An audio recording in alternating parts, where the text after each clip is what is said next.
fala: para onde me ausentarei do teu espírito? Para onde fugirei da tua face?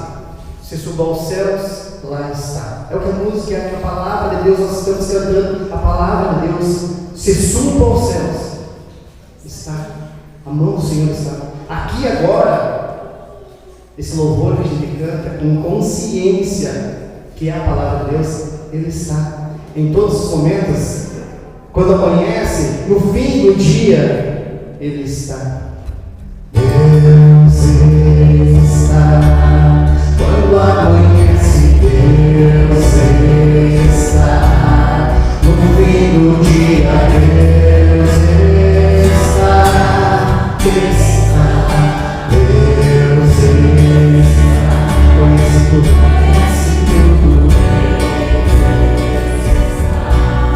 E o que preciso nele está. Deus está. É o meu consolo, Deus está. Nossa alegria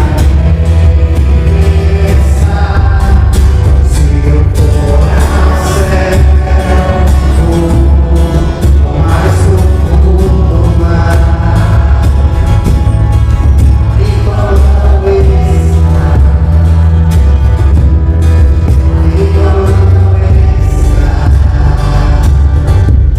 mais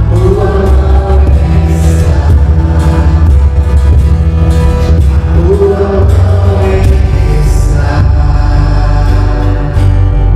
do meu olhar. Tua mão está, tua mão está, tua mão está, tua mão me sustenta.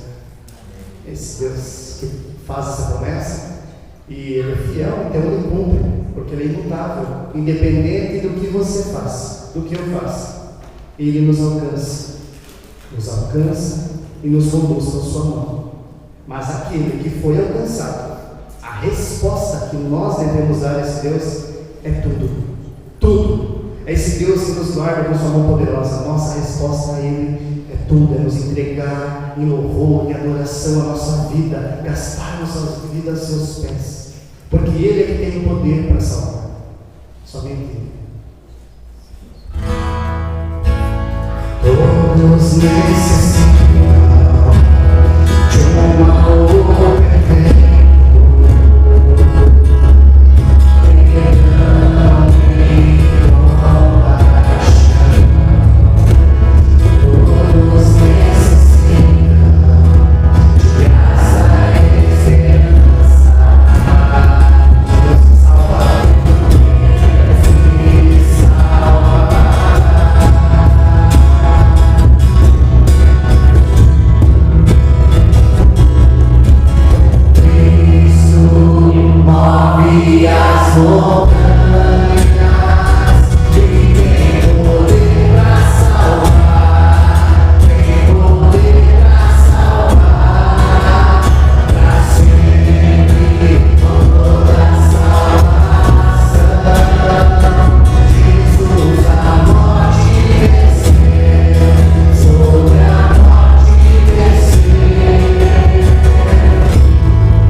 sobre a morte venceu. Aleluia.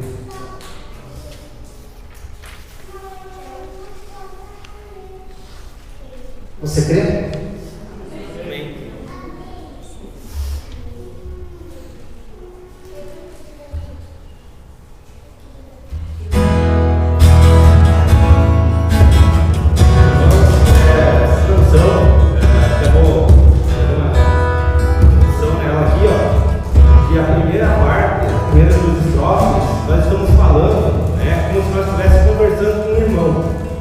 Nas outras duas estrofes, que seguiram as outras duas debates,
contextualizar aquilo que nós estamos conversando nesses últimos domingos. Hoje nós daremos sequência à nossa série de sermões, Amar ao Próximo, mais que uma ordem. Nós cremos que o grande mandamento não é uma coisa que deve ser exercida, não é uma coisa que deve ser colocada em prática somente quando a gente acha que deve, mas deve ser colocada em prática em todo momento, a todo tempo. O Evangelho de Marcos, capítulo 12, versículo 30 e o versículo 31, nós encontramos então Jesus sendo questionado a respeito de qual seria o maior mandamento, qual seria a parte da lei que é mais importante. Jesus resume então e diz assim: o mais importante é esse: ame o Senhor seu Deus. O resumo desses dois, do grande mandamento, então, é amar a Deus e amar ao próximo. Isso é aquilo que resume a nossa vida como cristão. Jesus ele sintetizou nisso. Nós precisamos amar o nosso Deus e amar o nosso próximo. Quando nós amamos o nosso próximo, nós estamos meditando então na segunda parte do grande mandamento. Quando nós amamos o nosso próximo, nós estamos demonstrando de quem nós somos filhos, nós revelamos quem é o nosso Pai e também revelamos aquilo do que nós somos feitos. Quando eu amo o meu irmão, eu estou dizendo que eu sou feito disso, que eu sou feito desse amor e que Deus é amor. Então, amar ao próximo não deve ser uma atitude realizada aleatoriamente, só quando dá vontade ou de qualquer jeito. Isso deve ser feito a todo tempo e a todos, sempre, a todos ao nosso redor. Como nós oramos no início, Deus não pede para a gente algo que Ele não tenha nos dado condições de oferecer. Então, de onde vem esse amor que nos é exigido? Vem do próprio Deus.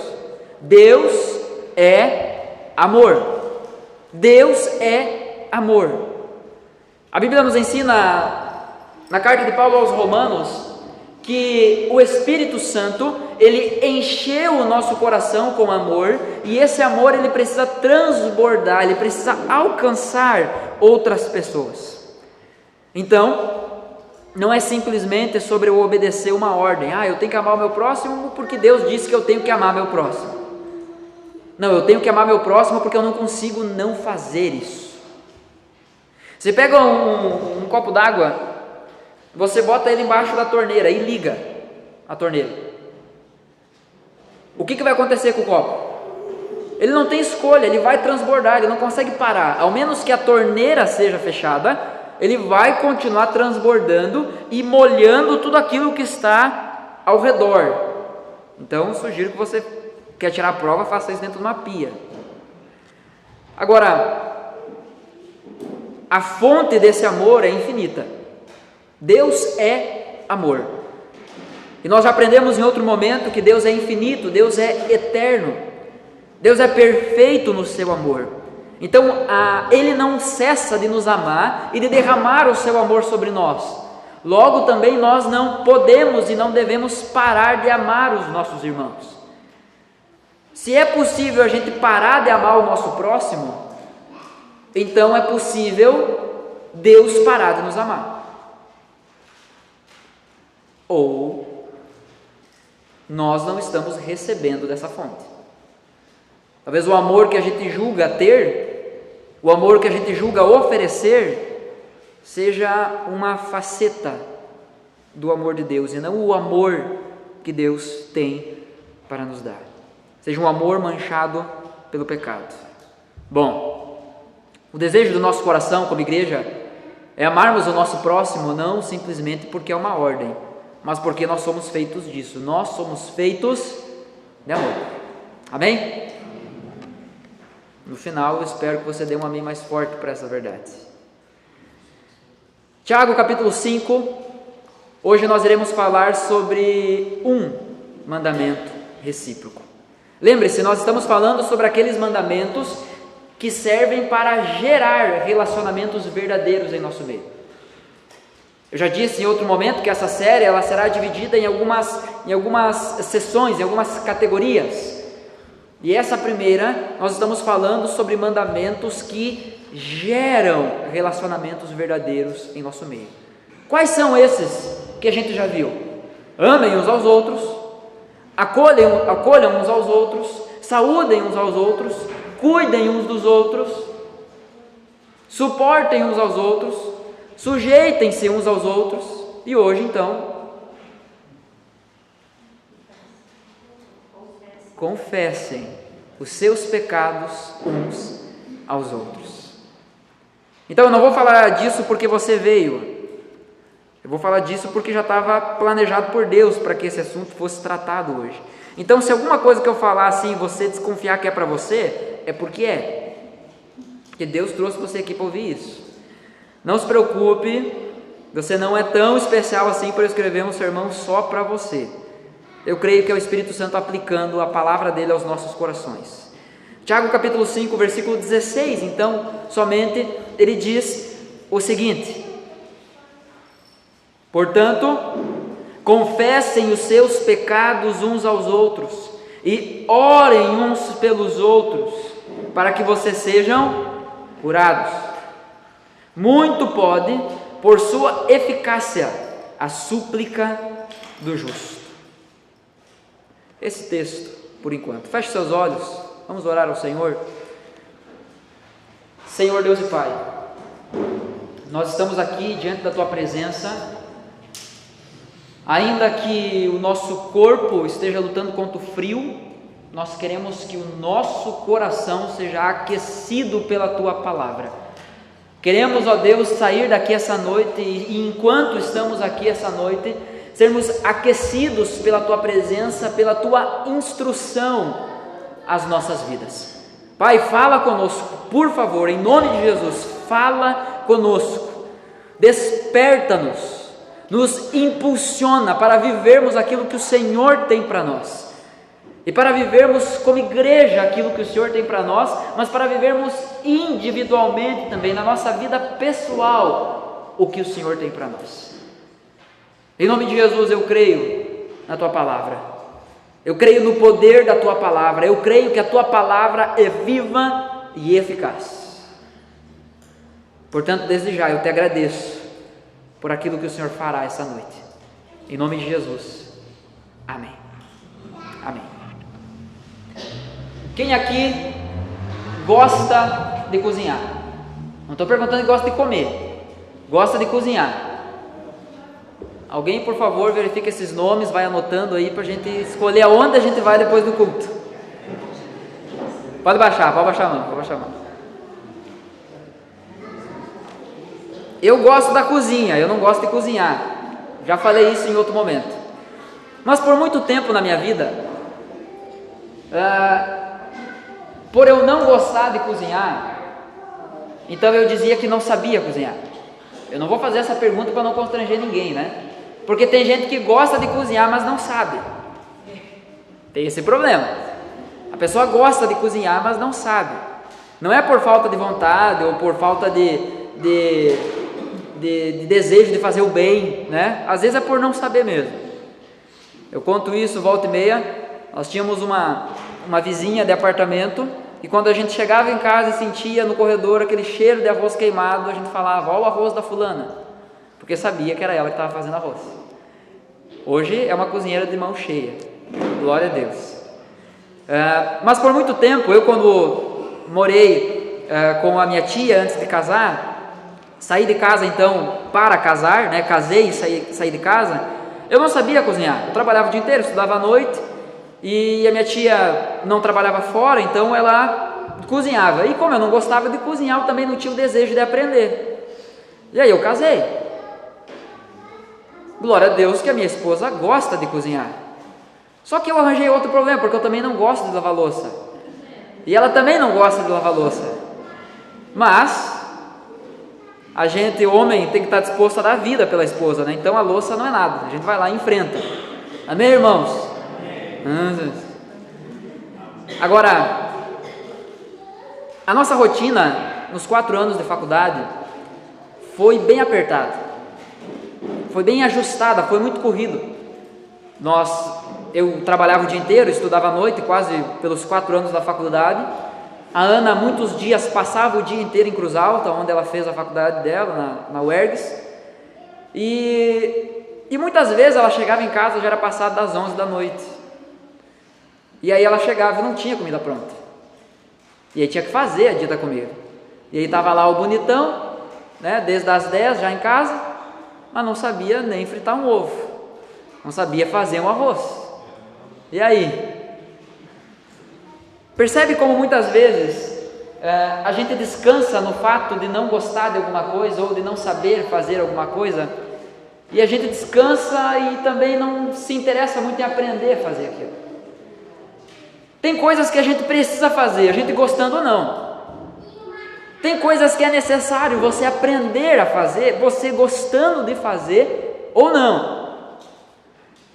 Então a Ana é uma bênção na minha vida em muitos sentidos, e nisso é uma das coisas. Eu, no início, então, comecei minhas aventuras culinárias. Pensa na facerice do cara quando fez o primeiro omelete.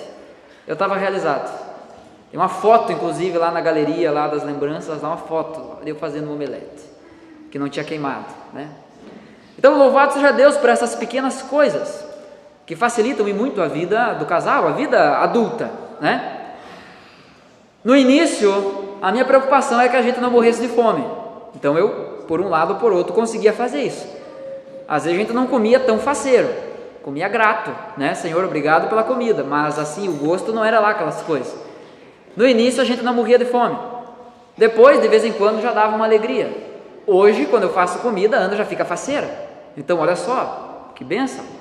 Vai fazer 10 anos que nós estamos casados, então, tá bom, tá melhorando, levou um pouco de tempo aí, né? Talvez alguns consigam mais rápido.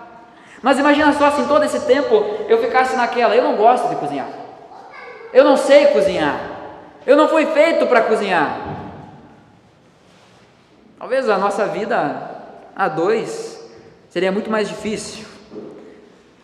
O que eu quero dizer com isso é que não adianta você reconhecer que você não é bom em alguma coisa, não adianta você reconhecer que você não consegue fazer alguma coisa e sentar conformado com isso, sendo que aquilo é algo que você precisa fazer.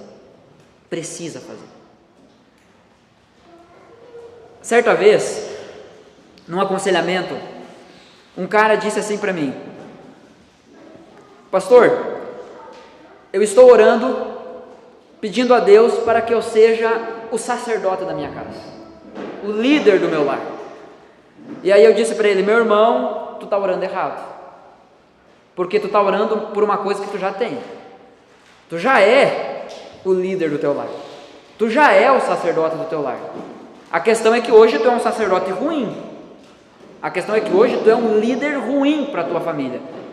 Então a tua oração deve ser para que tu assuma essa postura como alguém que agrada a Deus. Então não basta reconhecer uma coisa e não fazer nada a respeito disso. Não adianta você entender que você está sujo e não ir tomar banho, inclusive no inverno, diga-se de passagem. Eu quero pensar um pouco com você essa noite a respeito disso, a respeito da confissão de pecados. Essa é uma prática extremamente importante para a vida de igreja, mas na mesma proporção que ela é importante, ela também é negligenciada. Na mesma proporção que ela é valiosa, nós muitas vezes tratamos ela como se fosse algo descartável, como se fosse algo opcional para as nossas vidas. É bem verdade que muitas vezes nós abrimos o nosso coração para algumas pessoas, nós compartilhamos o nosso coração, as nossas dores, as nossas lutas, os nossos pecados com algumas pessoas, e essas pessoas, em vez de nos proteger, de nos cuidar, de zelar pela nossa vida e nos ajudar, essas pessoas, elas passam adiante. ou elas usam aquelas informações para nos ferir, ou até mesmo, em alguns casos, até para fazer algum tipo de chantagem emocional. Eu já vi pastor fazendo isso. Mas isso, a prática errada de um princípio bíblico, quando alguns praticam de forma errada um princípio bíblico, esse princípio não deixa de ser bíblico, só porque alguns estão praticando errado. Nós devemos achar o equilíbrio e colocar em prática da forma que a Escritura nos orienta. A nossa obrigação, irmãos, é com a palavra de Deus, não é com o que fulano, ciclano, beltrano disse, não é sobre o que as outras pessoas acham ou deixam de achar, não é sobre opiniões. O nosso compromisso é com a palavra de Deus. O nosso compromisso é com o padrão que a palavra de Deus levanta. E eu quero trazer aqui mais uma vez a importância de vivermos isso como igreja. Efésios capítulo 3, versículo 20 e o versículo 21, que diz lá que Deus é capaz de fazer infinitamente mais do que pedimos ou pensamos, de acordo com o poder dele que opera em nós. Nós amamos esse versículo, né? Que a gente pensa assim, Deus pode fazer tudo, louvado seja Deus, isso é uma verdade, se alegre com isso, louve a Deus, Ele é um Deus grandioso, gigantesco. Agora o versículo 21 ele vai dizer, para que a glória de Deus seja dada a Ele, na igreja e em Jesus, para todos sempre, amém. É isso que diz o texto. O texto não está dizendo que Deus faz tudo isso através de nós e faz isso para que a gente se relacione apenas com Jesus. Não, Ele faz isso para que Ele receba a glória na igreja e em Jesus.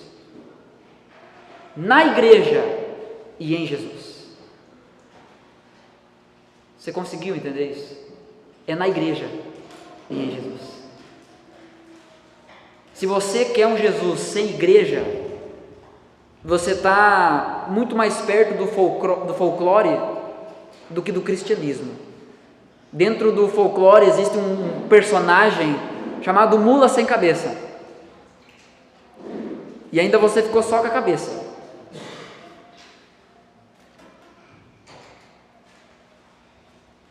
Fique nas entrelinhas o resto da ilustração. Ou melhor, se eu quero só Jesus e não quero o seu corpo, na verdade a mula sou eu. Nós precisamos viver a vida com Jesus dentro da igreja. E é por isso que Jesus nos ensina sobre esse relacionamento com o próximo. E Jesus nos ensina que deve ser um relacionamento verdadeiro, mais do que sincero, mas verdadeiro. E é por isso que o Senhor Jesus, na sua palavra, nos instrui a respeito desses relacionamentos. Pois bem, eu quero dividir esse sermão em 3 pontos. Então você que está anotando, você já pode colocar aí. Primeiro ponto: o que é uma confissão? O texto está nos dizendo, confessem os seus pecados uns aos outros. Mas como eu vou confessar se eu nem sei o que é? O que é uma confissão? A confissão nada mais é do que um reconhecimento de que eu sou pecador, necessitado da misericórdia, da graça de Deus. É eu chegar diante de Deus confessando que eu preciso dele, que eu não sou autossuficiente. É chegar diante do Senhor e dizer: Senhor, eu não alcancei o teu padrão. Um dos textos mais clássicos para falar a respeito do pecado é Romanos capítulo 3, versículo 23. É bom que você decore esse versículo.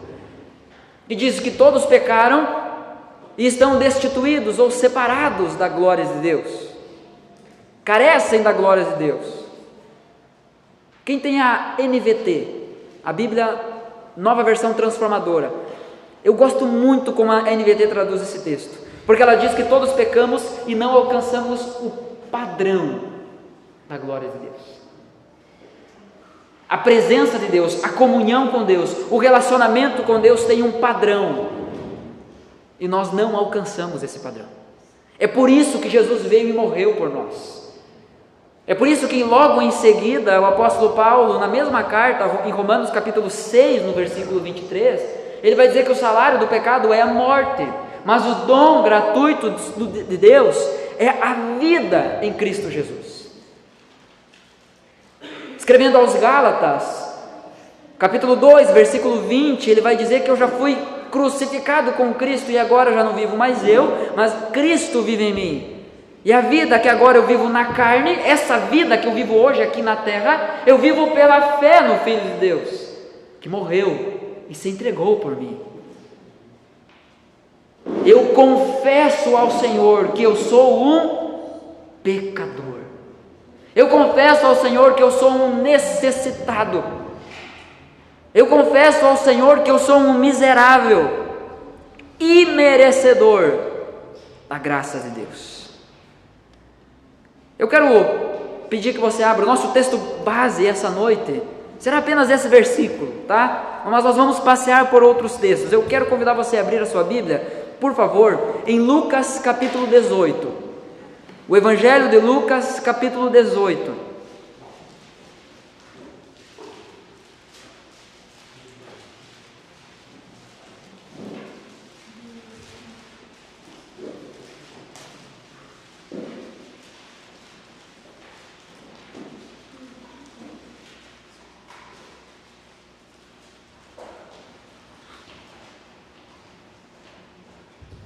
Lucas capítulo 18, a partir do versículo 10.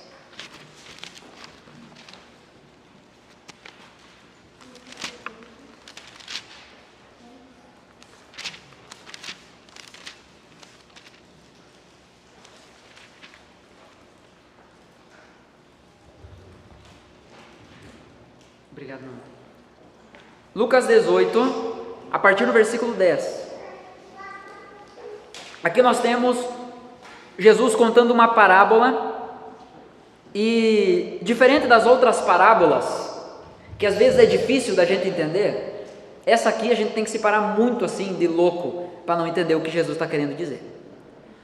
Jesus não usa nenhuma figura de linguagem distante da nossa realidade, ele é bem prático, bem claro nessa parábola. Acompanhe comigo, por favor.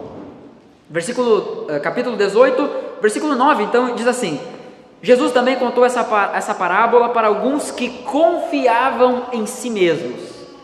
Pessoas que confiam em si mesmos são aquelas pessoas incapazes de confessar. Elas se consideravam justas e desprezavam os outros. E aí Jesus entra na parábola no versículo 10. 2 homens foram ao templo para orar. Um era fariseu e o outro era publicano. Um era alguém que conhecia a lei de Deus, que sabia decorar a lei de Deus, que seguia, dentro dos padrões pessoais, as 613 prescrições da lei, enquanto o outro era alguém que publicamente não queria saber de Deus. Então essas duas pessoas chegam no templo para orar. Versículo 11, o texto diz assim: o fariseu ficou em pé e orava de si para si mesmo, desta forma: ó Deus, graças te dou, porque não sou como os demais homens, roubadores, injustos e adúlteros, nem ainda como este publicano. Imagina o publicano ouvindo essa oração. Nem ainda como este publicano, jejuo 2 vezes por semana e dou o dízimo de tudo o que ganho. Gente, assim, numa olhada rápida e superficial, é um crente bom. Vai para o templo para orar, não falta o culto de oração. Vai lá para orar, em pé, ele começa a oração de uma forma muito bonita: ó Deus, graças te dou. É o cara da turma aqui da gratidão, né? Ó Deus, graças te dou. E olha só, ele era um homem que não roubava, ele não era injusto, não era adúltero, não era como aquele publicano que publicamente não cria em Deus. Ele jejuava 2 vezes por semana. Qual foi a última vez que você jejuou? Jejuo 2 vezes por semana e dou o dízimo de tudo o que ganho. E aí você aí fica naquela luta, né? Você olha para sua carteira, como eu vi uma vez uma ilustração, você olha para sua carteira, tem uma onça e tem, qual que é o bicho de R$2? Tartaruga? É tartaruga? Mas você olha ali para sua carteira, tem uma de 50 e tem uma de 2. Aí você senta no coração assim, ó, e eu tenho que dar de 50. Aí você luta contra isso porque pensa, só pode que é o Satanás dizendo que eu dar 50, Deus está mandando eu dar 2, né? Então assim, o camarada está dizendo aqui, ó, eu jejuo 2 vezes por semana, eu dou o dízimo de tudo o que eu ganho. Pensa num camarada assim, ó, alta performance. Um cara que à primeira olhada é um crente bom. Bom, Jesus continua a parábola, no versículo 13, ele fala então a respeito do publicano. O publicano, estando em pé, longe, nem mesmo ousava levantar os seus olhos para o céu.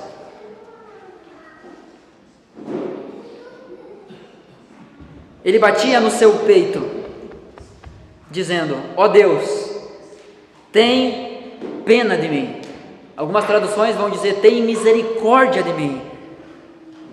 Tem misericórdia de mim, que sou pecador. Ele não chega cheio de vantagem diante de Deus. Talvez aquele podia dizer assim, ó, e eu também não fico me achando que nem esse fariseu. Ele não está preocupado com as suas justificativas, ele não está ali para falar sobre o que ele poderia oferecer a Deus. Pelo contrário, ele está ali batendo no peito como quem está desesperado, dizendo: Senhor, tem misericórdia de mim, eu sou um pecador. Aqui nós temos um bom exemplo do que é uma verdadeira confissão, do que é um reconhecimento de pecado. O publicano, ele podia muito bem dizer assim: eu sou pecador como todo mundo é, e continuar vivendo a vida dele tranquilamente. Muitas vezes essa é a postura que muitos de nós adotamos. Eu tenho pecado como todo mundo tem, eu tenho minhas falhas como todo mundo tem, eu preciso ser tratado como todo mundo precisa, então nós vamos junto e a gente se encontra lá no inferno. Mas não, ele vai a Deus, ele bate no peito, ele reconhece: eu sou um pecador, ó Deus, tem misericórdia de mim. Tamanha a sua vergonha, ele não ousava olhar para o céu. Envergonhado, quebrantado, oprimido pelo pecado, ele vai em busca do auxílio de Deus. O que é uma confissão? A confissão é você reconhecer que é pecador e buscar o socorro de Deus. Esse é o padrão da confissão bíblica. Como eu disse antes, não adianta você dar uma conferida aqui embaixo do sovaco. Sovaco não, né? Da axila, né? É axila que se diz, crianças. Você dá uma conferida debaixo ali na axila, vê que está cheirando e dizer: não, mas vamos em frente. Não adianta. A nossa fé, a nossa vida com Jesus, a nossa vida devocional, o nosso relacionamento com Deus, como disse Martinho Lutero certa vez, o velho homem é como o banho. Se eu deixar de tomar um dia, logo a sujeira começa a aparecer. Da mesma forma é a nossa batalha contra o velho homem. É diária, é todos os dias. Todos os dias nós precisamos chegar diante de Deus, confessando que nós somos falhos, que provavelmente há coisas que nós erramos que a gente nem sabe, que nós precisamos do socorro, do auxílio do Senhor, porque até mesmo algumas vezes as nossas boas obras têm uma motivação errada. Certa vez o pastor Iago Martins falou numa pregação, numa conferência que alguns irmãos estiveram, inclusive presencialmente, ele falou sobre o pecado por trás do pecado.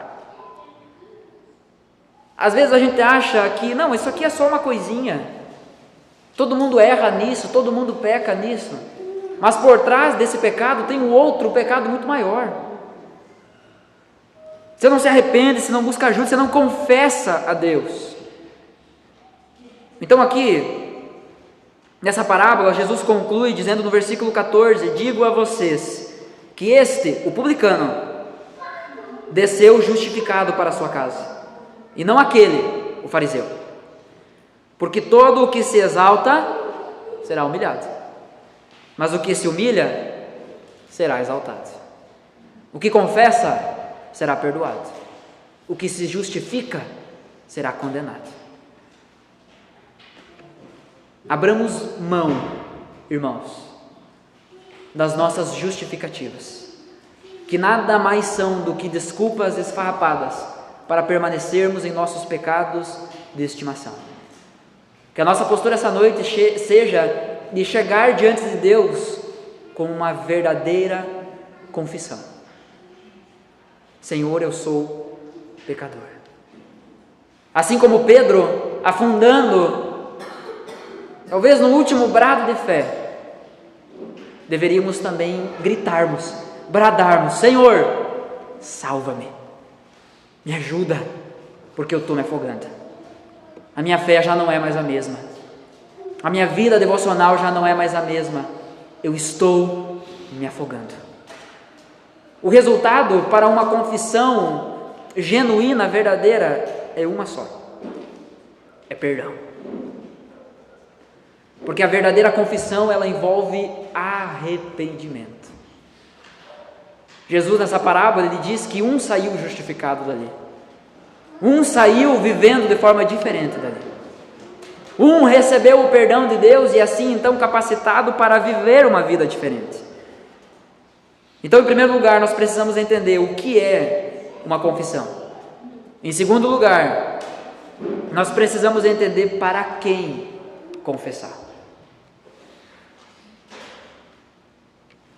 Esse é o segundo ponto do sermão. E é claro, a primeira pessoa para quem nós devemos confessar o nosso pecado não é o nosso cônjuge, não é a nossa esposa, não é o nosso marido, não são os filhos, não é o amigo, não é o irmão, por mais crente bom que seja. A primeira pessoa para quem devemos confessar os nossos pecados é Deus. A nossa confissão, em primeiro lugar, precisa ser feita diante de Deus. Quer um exemplo disso? Salmo 32. Abra sua Bíblia, por favor.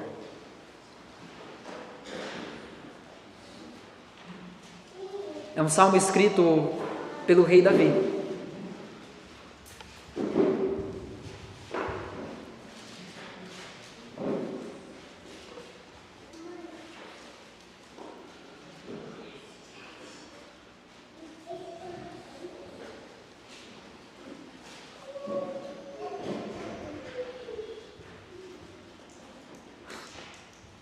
Salmo 32, a partir do versículo 1 até o versículo 5 somente. Todos encontraram? O texto diz assim: bem-aventurado aquele cuja transgressão é perdoada, cujo pecado é coberto. Bem-aventurado é aquele a quem o Senhor não atribui iniquidade e em cujo espírito não há engano. Enquanto calei os meus pecados, envelheceram os meus ossos pelos meus constantes gemidos todo dia. Porque a tua mão pesava dia e noite sobre mim e o meu vigor secou como no calor do verão. Confessei-te o meu pecado e a minha iniquidade não mais ocultei. Eu disse: confessarei ao Senhor as minhas transgressões, e tu perdoaste a iniquidade do meu pecado. Deus é um Deus perdoador. Deus é um Deus que perdoa. Portanto, confesse os seus pecados a Deus. Confesse a Deus a condição do seu coração.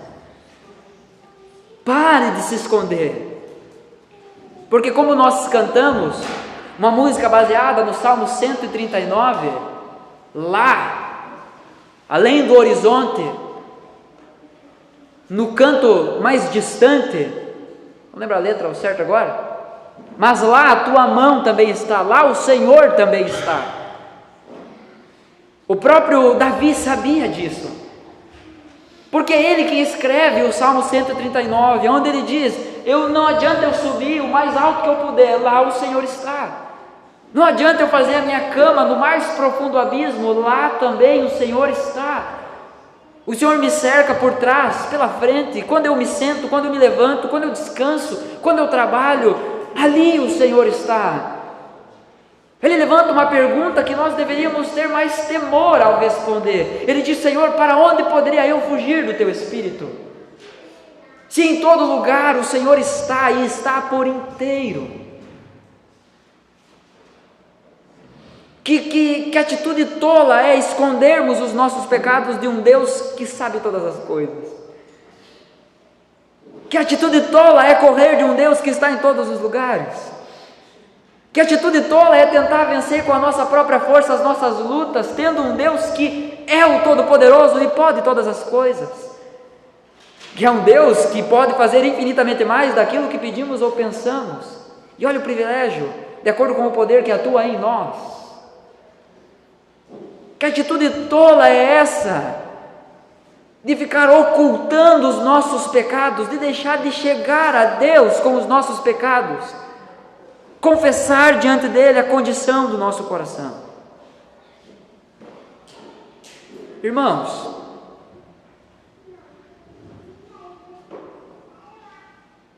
existem algumas coisas que... Deixa eu tomar cuidado como é que eu vou falar isso.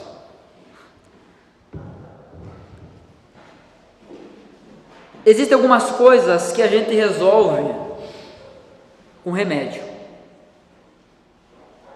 Você vai lá, você toma e você melhora. Como nós aprendemos em Atos capítulo 2, do versículo 42 até o 47, no 6º sermão daquela série, nós falamos sobre a ação divina. E a igreja que queremos ser é uma igreja que busca a ação divina. Uma igreja que entende que Deus trabalha tanto nas coisas ordinárias como nas coisas extraordinárias. Aquilo que nós não podemos fazer, o Senhor pode, porque Ele é o Todo-Poderoso. Amém? Então, quando nós tomamos um paracetamol, é Deus que guia esse paracetamol. Eu creio nisso. A graça comum está sobre isso, nos abençoando, nos cuidando, nos sarando.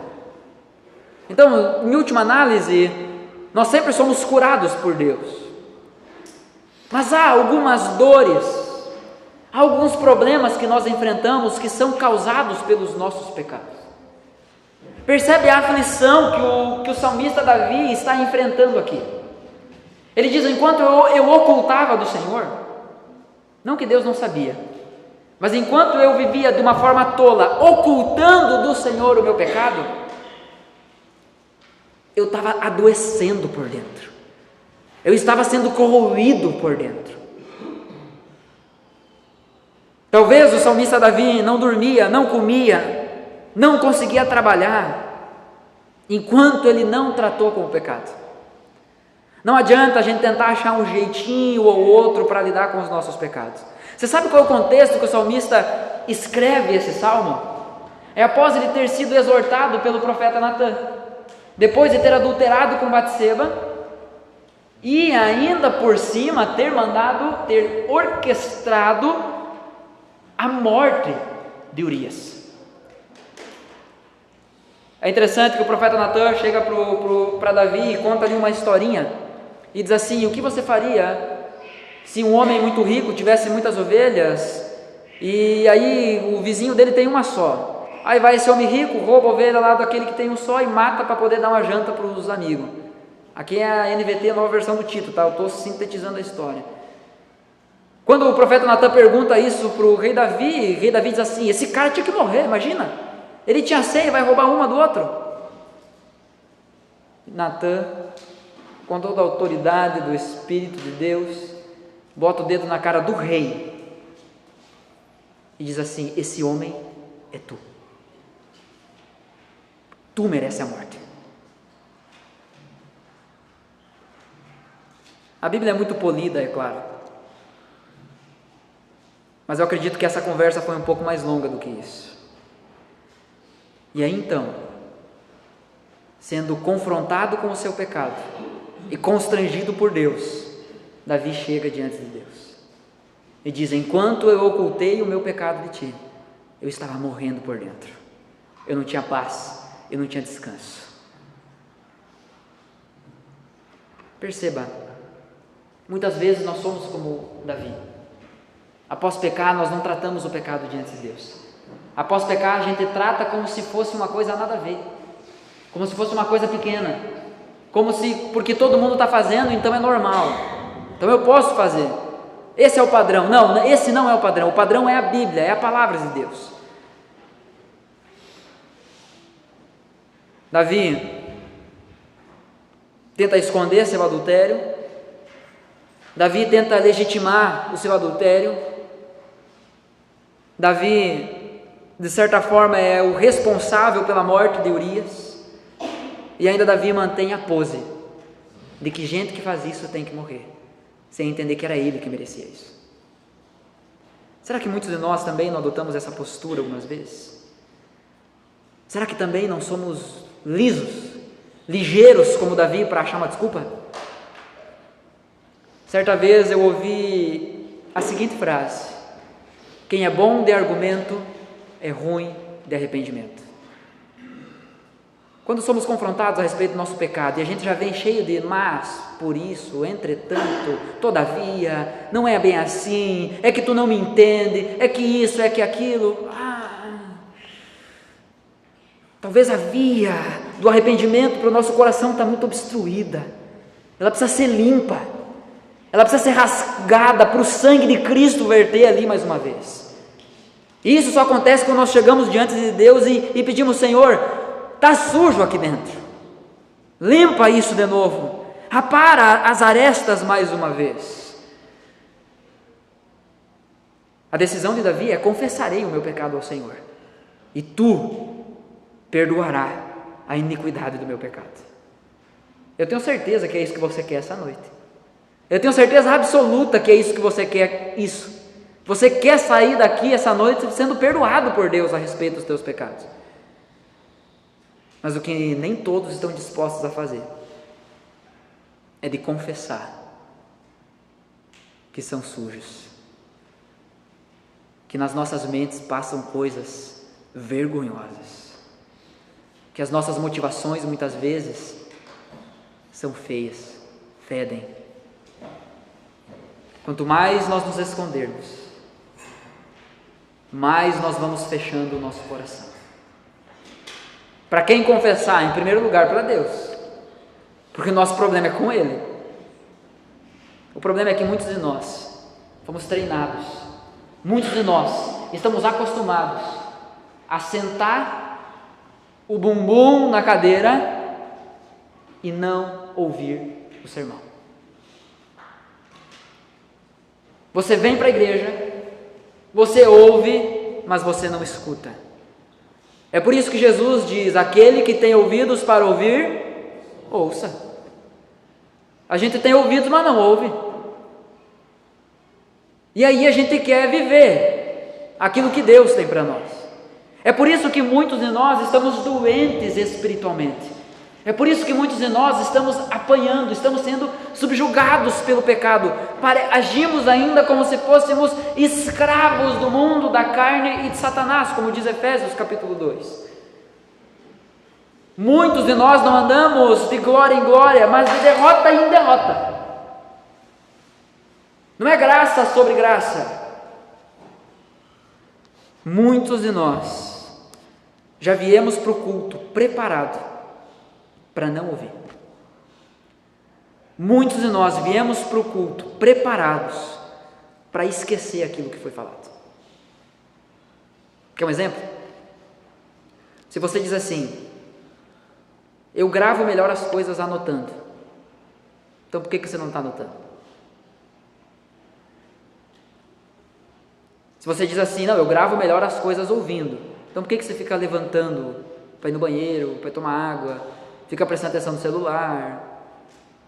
A minha oração é que se você não usar o celular para uma emergência ou para ler a Bíblia na hora do culto, o celular queime.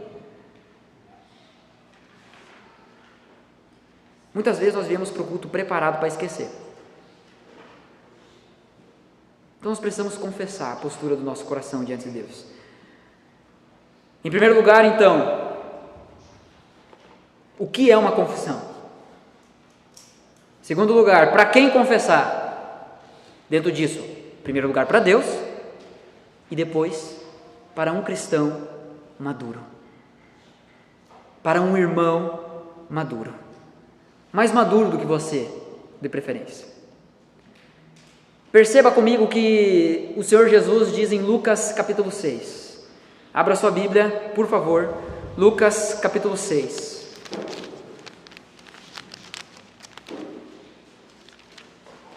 O versículo 39.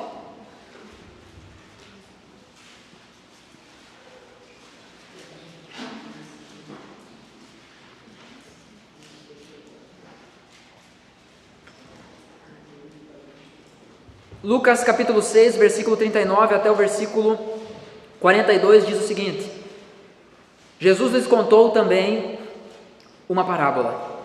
Será que um cego pode guiar outro cego? Não é fato que ambos cairão num buraco? O discípulo não está acima do seu mestre. Todo aquele, porém, que for bem instruído, será como seu mestre. Por que você vê o cisco no olho do seu irmão, mas não repara na trave que está no seu próprio olho? Como você poderá dizer a seu irmão: deixe, irmão, que eu tire o cisco que está no seu olho, se você não repara na trave que está no seu próprio olho? Hipócrita, tire primeiro a trave do seu olho, então você verá claramente para tirar o cisco que está no olho do seu irmão. Ah, como esse texto é interpretado de forma errada. Tem uns crentes sem vergonha que amam esse texto. É da turma do não julgueis. Não fala do meu pecado porque tu tem o teu. Já disse, o resultado disso é os dois se encontrar e se abraçar lá no inferno. O texto está dizendo: tira primeiro a trave do teu olho e depois vai e tira o cisco do teu irmão. Não é ficar em paz com o teu pecado e deixa o teu irmão em paz com o pecado dele. Não! Nada disso. Não é um cego guiar outro cego. Os cegos aqui Jesus está usando para ilustrar duas pessoas que estão confortáveis em seus pecados. Você tem um problema com mentira, aí você vai e conversa com outra pessoa e diz assim: ó, meu irmão, eu preciso dizer aqui para ti, preciso de oração, porque eu minto muito. Daí a pessoa vai dizer: não, tudo bem, eu vou orar por ti, porque eu não tenho esse problema. Só que daí ela não ora, porque ela tem esse problema também. Deu ruim, vai pro buraco. Aí tu chega lá, tu diz assim: minha irmã, ora comigo porque eu estou olhando para um homem que não é meu marido. Ah, minha irmã, que isso? É normal, ainda mais depois de um tempo. Chega a escorrer do lado assim, ó, veneno, né? Esse tipo de gente você não pode ouvir, não. Esse tipo de gente não pode ter acesso ao teu coração. Não é para essas pessoas que você busca conselho, que você pede conselho. A gente confessa os nossos pecados para crente bom, porque esses não serão cegos, não serão pessoas conformadas em seus pecados. São pessoas que já tiraram a trave dos seus olhos e diariamente estão conferindo no espelho, se não tem outra, para poder te ajudar a tirar o cisco do teu olho. O problema é que nós temos a síndrome de Balaão. A gente busca ouvir aquilo que a gente quer. De Balaão não, perdão, de Jeroboão, filho do rei Salomão. Ele vai lá, pede conselho para os mais experientes, aqueles que aconselharam Salomão. Salomão era o homem mais sábio da terra, ele tinha conselheiros. Ele vai e pede conselho então para aqueles que aconselharam Salomão. Os mais experientes dizem assim: faz assim, desse jeito, vai dar bom. Ele não gosta daquilo, porque ele queria fazer de outro jeito. Aí ele vai e pega e conversa com a piazada que cresceu com ele. E aí os camaradas dão outro conselho para ele, que era aquilo que ele queria ouvir. E ele vai e faz aquilo. Então muitas vezes a gente faz isso. Mas ele disse que era crente e ele me aconselhou. Ainda bota a culpa no outro. Eu só fiz isso porque o pastor disse. Eu só fiz isso porque o irmão disse. Nossa, eu não sabia que isso era errado. Deus sabe, né? Então confesse o seu pecado a Deus, mas confesse o seu pecado para o irmão cristão, um crente bom, alguém mais maduro. E quando eu digo maduro, eu não estou falando sobre idade, porque tem muita gente que tem muita idade e pouca maturidade. Tem muita gente que tem muito cabelo branco, mas anda como se estivesse engatinhando na fé. É a respeito desses o apóstolo Paulo exorta e confronta, dizendo assim: vocês já deveriam estar ensinando, mas vocês ainda precisam aprender e receber mais uma vez o leite espiritual. Primeiro ponto, se você não estava anotando, estou te dando mais uma oportunidade. Primeiro ponto, o que é uma confissão? Segundo ponto, para quem confessar? Em primeiro lugar para Deus, segundo para um irmão mais maduro. Terceiro lugar, o porquê confessar. O porquê confessar. Quando nós confessamos para Deus, de acordo com a primeira carta de Tiago, capítulo 1, versículo 9, nós somos perdoados. O texto nos diz que se confessarmos os nossos pecados a Deus, Ele é fiel e justo para perdoar os nossos pecados e nos purificar de toda a injustiça. Louvado seja Deus por essa notícia, gente. Se chegarmos diante de Deus com a verdadeira confissão, que é reconhecer que somos pecadores e irmos a Ele em busca de socorro, Deus perdoa. Temos redenção no nosso Senhor. Aleluia, louvado seja o nome do Senhor. Ele perdoa. Se você está ouvindo isso essa noite, é porque há esperança para você. Não importa o tamanho, a escuridão do buraco que você se enfiou, há esperança para você, porque Deus perdoa. Nós precisamos confessar e reconhecer isso. Então, por que confessar? Para ser perdoado. A confissão pressupõe arrependimento, porque aquele que está só com remorso, ele não confessa. A pessoa que está só se sentindo triste, ela vai dar outro jeito de resolver aquilo. Fiz tal coisa, estou me sentindo mal, vou deixar de ir na igreja uns dias, daí eu esqueço, e depois eu recomeço. E aí assim, vamos vendo como é que as coisas vai dar. O remorso não é arrependimento. O verdadeiro arrependimento é essa confissão genuína. É eu realmente querer abandonar o meu pecado. É uma mudança de rota, é uma meia volta. Eu estava indo para um lugar e estou agora retornando para outro. Eu não vou mais andar do mesmo jeito que eu andava antes. Então, por que confessar? Para ser perdoado. Não há perdão sem confissão. Não há perdão sem reconhecimento de que você está errado. Porque o Deus que te chama para o perdão, Ele antes te chama para a confissão. Mas por que confessar para um irmão mais maduro? Aí nós chegamos no texto de Tiago, capítulo 5, versículo 16. Por que eu não comecei por aqui? Porque tem muita gente que usa o confessar uns aos outros como terapia. E aí substitui aconselhamento bíblico por terapia, por psicólogo. E eu não estou dizendo que você não deve procurar psicólogo ou terapia. Pelo contrário, eu encorajo você a fazer isso. Eu encorajo você a fazer isso. Claro, tome cuidado. Psicologia é igual teologia. Tem bom e tem ruim. Então tome cuidado. Eu não estou falando contra a terapia. Mas a terapia não é... O desabafo, muitas vezes, que a gente tem entre nós, não é um substituto para a confissão de pecados. Porque muitas vezes a gente se encontra entre nós e ali a gente desabafa, fala sobre os problemas, fala sobre as nossas dificuldades, fala sobre os nossos pecados, mas não houve confissão. Não houve, meu irmão, eu sou um pecador nessa área, eu estou com dificuldade nessa área, tu pode me ajudar? Tu pode orar por mim? Porque é isso que o texto está dizendo. Confessem os seus pecados uns aos outros para serem curados, porque muito pode em sua eficácia a oração de um justo, a oração de um crente bom. Orem uns pelos outros, pelos seus pecados, para que juntos vocês consigam lidar e vencer os seus pecados. Só que para confessar pecado, a gente precisa vencer o orgulho, e o orgulho é pecado. Olha onde é que a gente se meteu. A gente não consegue sair disso, a gente não consegue confessar porque tem o pecado do orgulho, e não consegue confessar que é orgulhoso porque está em pecado. É só Deus para nos salvar, é só Deus para entrar no nosso coração e nos curar, nos salvar disso.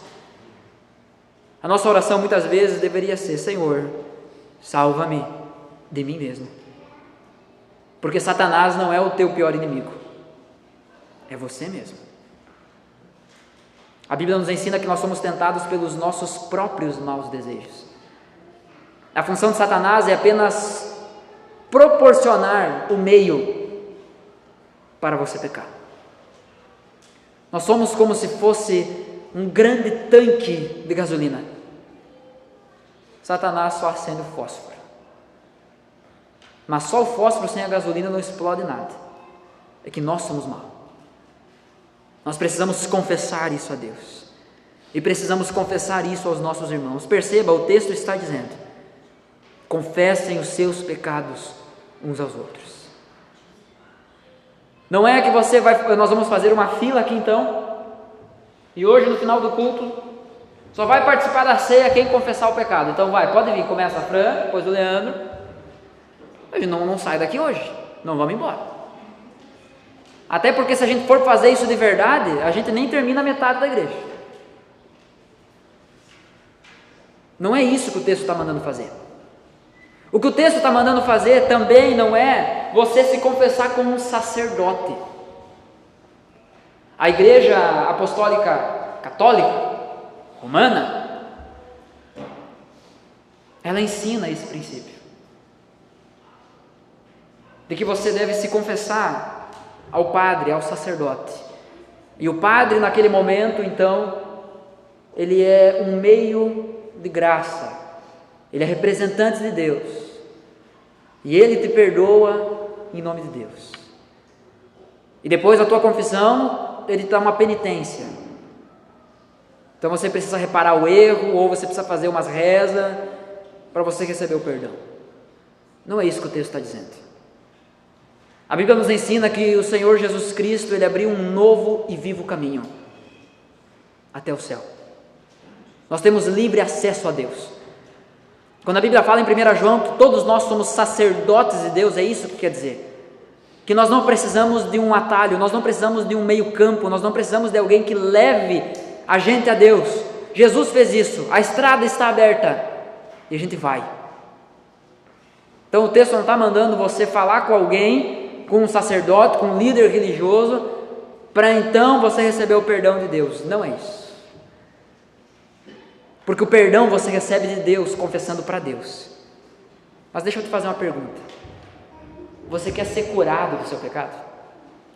Você quer vencer de uma vez por todas o pecado que insiste em batalhar contra você?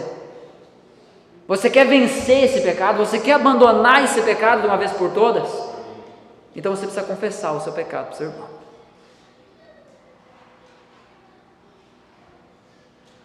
Mas isso não é, o confessar o pecado uns aos outros não é um fim em si mesmo.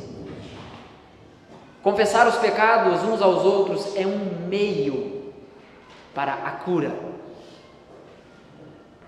Porque quando eu confesso um pecado para o meu irmão, e precisa ser um irmão crente, um crente bom, infelizmente a gente tem que estar fazendo essas distinções, tem que ficar dando essas ênfases, porque hoje tem gente que no papel é irmão, mas no coração é cadáver, está morto. Então, quando você confessa o seu pecado para o seu irmão, e ele é um crente bom, um crente maduro, a ideia é que ele te ajude a lidar com aquilo.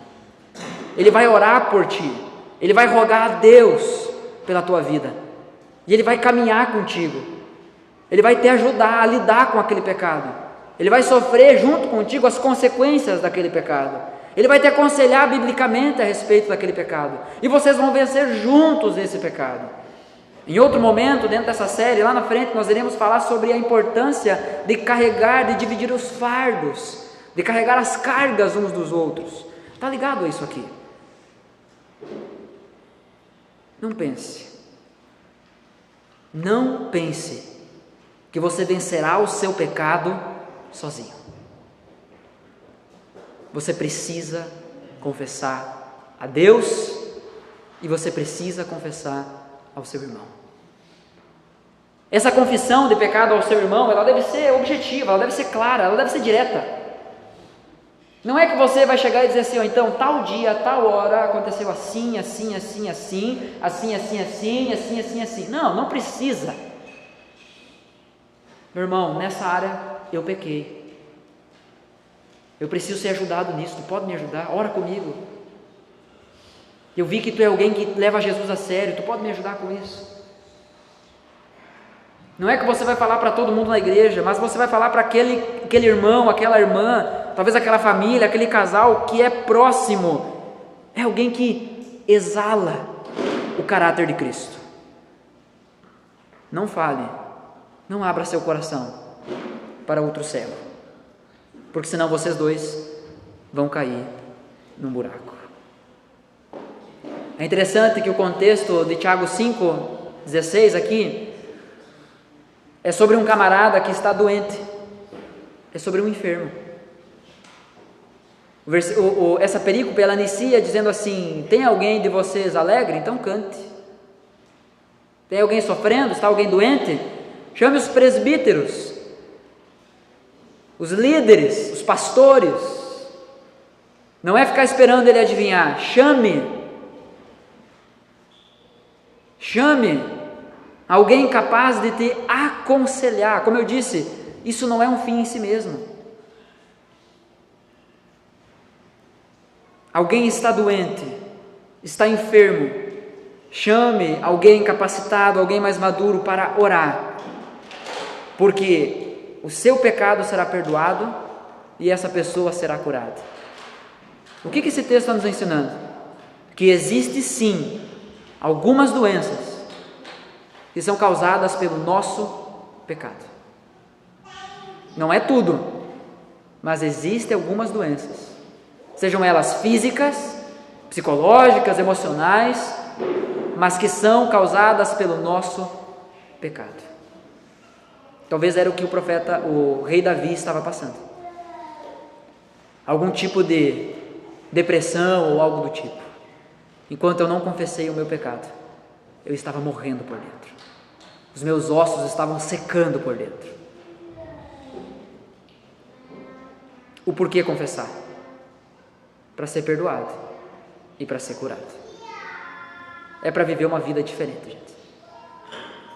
Diante disso, portanto, nós precisamos chegar diante de Deus com uma confissão verdadeira, reconhecendo que somos pecadores, que necessitamos, não merecemos, mas necessitamos da graça e da misericórdia de Deus, crendo que Ele é perdoador. Precisamos confessar os nossos pecados para Deus e para o nosso irmão. Para Deus, porque Ele é o primeiro e mais ofendido da história. Até mesmo quando pecamos contra os nossos irmãos, quando pecamos contra o nosso marido, a nossa esposa, o maior ofendido da história é Deus, e é com Ele que precisa ser resolvido primeiro. Então confesse o seu pecado ao Senhor, e também confesse o seu pecado, aquele que insiste em batalhar contra você, ao seu irmão. Um irmão maduro, um irmão que não está cego por outro pecado, muito menos pelo mesmo pecado, mas um irmão capaz de te aconselhar, de te desafiar, de te dar um chacoalhão se for necessário, de botar o dedo na tua cara e de dizer, te arrepende. Porque se tu encontrar alguém assim, tu encontrou alguém que te ama. É provavelmente esse cara, é provavelmente essa mulher que está disposta a se sujar com a sujeira do teu pecado, não pecando, mas lidando com as consequências rumo à cura que existe em Cristo Jesus. Por que devemos confessar? Para sermos perdoados. Nós devemos confessar os nossos pecados para recebermos o perdão do Senhor. E devemos confessar os nossos pecados uns aos outros para sermos curados, para finalmente vencermos aquilo que tantas vezes caímos. Meus irmãos, em nome de Jesus, chega de você chegar diante de Deus e dizer: Senhor, eu sei que eu disse que era a última vez, mas eu estou aqui de novo. É hora de confessar, é hora de se arrepender e de pedir ajuda. Pode ter certeza que através disso você encontrará relacionamentos verdadeiros dentro dessa igreja. Porque enquanto os nossos relacionamentos forem baseados em coisa que não somos, os nossos relacionamentos nunca serão de verdade. Mas quando abrirmos o nosso coração e dizer: eu tenho dificuldade nessa área e eu quero vencer isso, me ajuda, aí então nós descobriremos a beleza, a grandiosidade, a cura que existe dentro do povo de Deus, a igreja. Amém? Nós iremos celebrar a ceia essa noite. Eu quero pedir para que a irmã Janete e a irmã Tânia, as duas venham aqui à frente, e uma de vocês pode pegar a bandeja que está ali em cima, e aí eu peço que vocês duas permaneçam paradas aqui à frente, uma segurando o cálice e a outra o pão.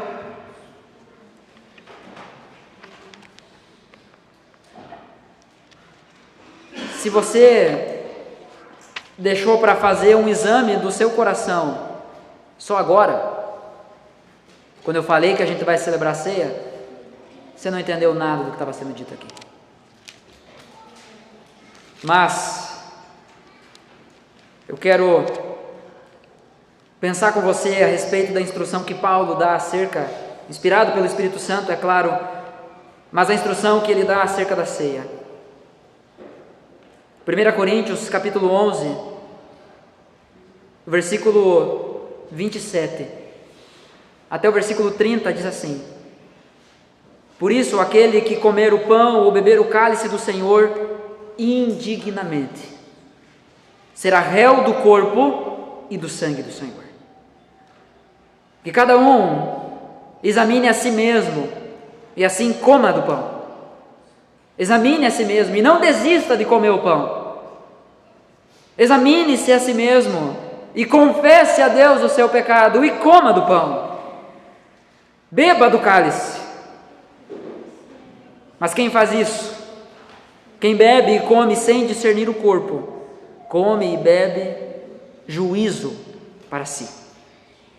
É por isso, porque nós somos acostumados a cumprirmos os momentos do culto como meros rituais.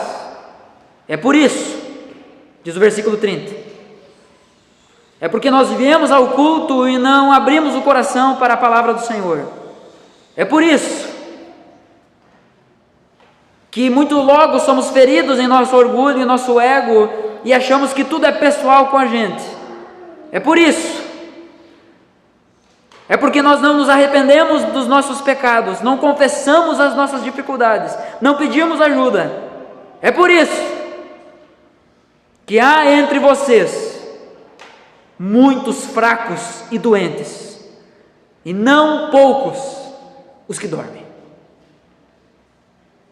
É porque nós abandonamos a confissão, é porque nós abandonamos a contrição, é porque nós abandonamos a igreja, a vida de igreja, que não poucos estão doentes, fracos e dormem. É porque muitas vezes estamos brincando de igreja, que é um peso participar da ceia, que é um peso vir ao culto. É porque nós, que deveríamos estar ensinando os mais novos, estamos dando mau exemplo. que tem gente fraca, dormindo, morta dentro da nossa igreja. É porque não nos preocupamos em revelar aquilo que Deus é através das nossas ações, que muitas pessoas chegam aqui e vão embora sem entender nada de diferente a respeito da vida. É porque não vivemos o Evangelho lá fora. É porque comemos e bebemos de forma leviana que não estamos alcançando o mundo. É por isso. É porque talvez até agora, você ouvindo tudo isso, você está dizendo: não é comigo. Você ouvindo tudo isso, você já está no seu coração dizendo: não gostei do culto hoje. E eu quero dizer: que bom. Porque isso, a ceia do Senhor, a mensagem da ceia do Senhor é essa. É confessar que somos pecadores. É confessar que precisamos de ajuda. E por que nós fazemos isso como igreja? Porque nós precisamos uns dos outros. A ceia é coisa de crente. A ceia é coisa de gente que foi alcançada por Jesus. Então, se você for participar da ceia essa noite, você precisa concordar com 3 coisas. Em primeiro lugar, Jesus morreu por você e ressuscitou por você. Você foi salvo do inferno por Ele. Você consegue enxergar isso dentro da tua história? De que Jesus te alcançou? De que você não é mais o mesmo? Essa é a maior certeza da sua vida, precisa ser a maior certeza da sua vida. Mas não é só isso. Se você quiser participar da ceia, você precisa crer que Jesus vai voltar para buscar a igreja dele. Não é sobre ficar fazendo cálculo de quando isso vai acontecer. Não é sobre uma espera, é sobre uma esperança. A firme esperança de que em breve Ele vem, de que toda dor passará, de que todo pecado será exterminado, de que toda lágrima será enxugada. Em breve o nosso Senhor vem para nos buscar. Essa é a nossa esperança. Essa é a maior esperança da tua vida, porque a ceia é sobre isso. Não é sobre o salário ou os negócios que teremos ou faremos, mas é sobre a redenção plena que Cristo nos trará. Mas não é só isso. Não basta você dizer que um dia creu em Jesus. Não basta você dizer que crê que Ele vai voltar. A ceia do Senhor aponta para o nosso presente. A ceia do Senhor é coisa de gente que crê e vive o Evangelho de forma diária. Se você crê que Jesus morreu por ti, se você crê que Jesus vai voltar para te buscar, isso necessariamente vai impactar a forma como você vive hoje, diante de Deus e diante dos seus irmãos. Porque a ceia foi dada para a igreja, celebrar como igreja, e não para indivíduos, celebrar na sua individualidade. Portanto, avalie, examine o seu coração diante de Deus, mas examine também o seu coração, como estão os seus relacionamentos diante dos seus irmãos. Se há algum relacionamento quebrado, é hora de consertar, é hora de pedir perdão para o Senhor. E eu quero encorajar você a sair daqui essa noite decidido: Senhor Jesus, me mostra para quem eu posso confessar o meu pecado, porque eu preciso de ajuda. Chega de viver como alguém que não foi salvo, chega de viver como um escravo. Eu quero ser curado através da vida dos meus irmãos. Irmãos, feche seus olhos no seu lugar e examine a si mesmo. Examine o seu coração.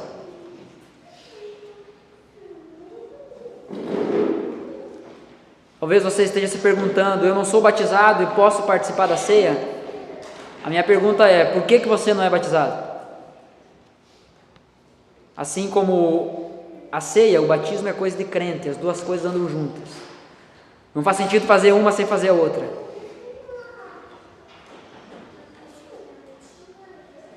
Você que ainda está aí batalhando com o pecado no seu coração, você que está dormindo, que está fraco, que está doente, há cura em Jesus, há esperança em Jesus. Então peça perdão a Ele e chegue diante dele confessando que você é fraco, confessando que você é um pecador,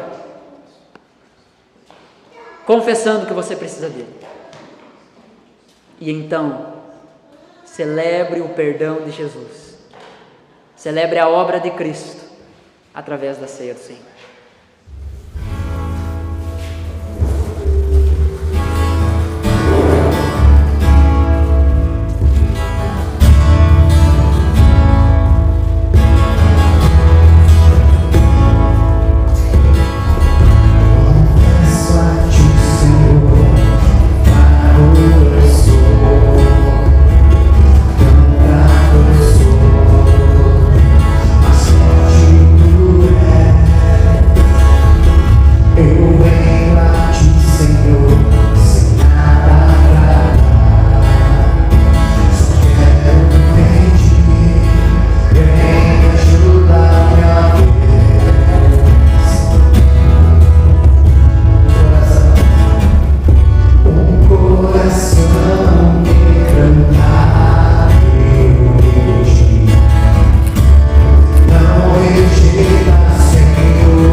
traído, Senhor Jesus sentado com os seus discípulos, à mesa após lavar os seus pés,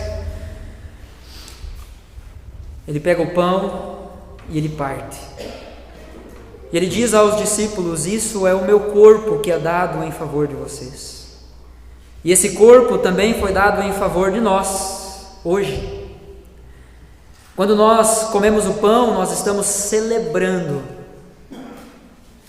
o Cristo que sofreu no seu próprio corpo o castigo pelos nossos pecados. O castigo que nos traz a paz estava sobre ele. E é através disso que nós somos sarados, curados. Louvado seja o nome do Senhor, pelo corpo de Cristo, que pagou, que sofreu em si a nossa dor, a nossa pena. Jesus, ele pega o cálice e diz: esse é o cálice da nova aliança, representa o meu sangue. Quando nós bebemos juntos, isso que representa o sangue de Cristo, nós estamos celebrando, e através disso louvando o nome do Senhor pelo sangue que foi derramado naquela cruz. Um sangue valioso, um sangue infinitamente valioso, capaz de cobrir multidão de pecados, capaz de perdoar, de purificar e de nos justificar. Louvado seja o nome do Senhor pelo sangue que nos alcançou, nos redimiu, nos transformou e agora nos comissiona. Louvado seja o nome do Senhor. Senhor Deus e Pai, em nome de Jesus, nós queremos agradecer pela Tua obra redentora. Nós queremos agradecer pelo privilégio que é celebrar a ceia do Senhor. Pedimos que o Senhor coloque em nossos corações temor, reverência e coloque também alegria, júbilo, gratidão, porque essa é a melhor notícia que poderíamos receber. O Senhor Jesus veio ao mundo, o Filho do Homem veio ao mundo para salvar pecadores. O Senhor veio ao mundo para nos salvar. Obrigado por isso. Que ao celebrarmos a ceia, cada um de nós seja levado ao constrangimento e ao arrependimento, e assim possamos confessar a Ti que somos fracos, somos pecadores, e que precisamos sim do Teu amor hoje, mais uma vez, nos lavando, nos curando, nos cobrindo. Que nenhum de nós saia daqui essa noite sem ser constrangido pelo Teu Espírito Santo a viver uma vida nova, a renovar os nossos compromissos com o Senhor. Essa é a nossa oração, em nome de Jesus. Permita-nos, Senhor, que participemos juntos da Tua ordenança de forma verdadeira. Aleluia, louvado por esse privilégio. Em nome de Jesus, amém. Participemos juntos, irmãos, do pão e também do cálice.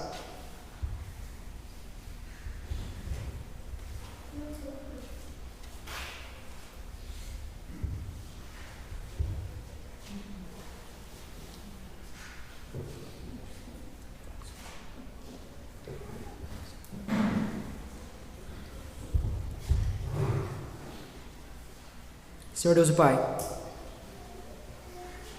nós pedimos que ao celebrarmos a ceia, ao nos lembrarmos do que o Senhor fez, que essa ordenança não se limite apenas a esse momento, mas que possamos anunciar lá fora, que hoje um simples pão e um simples suco apontam para algo muito maior, e que o Senhor nos dê coragem e ousadia para pregarmos essa verdade lá fora e também aqui dentro. Em nome de Jesus. Amém. Graça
Deus.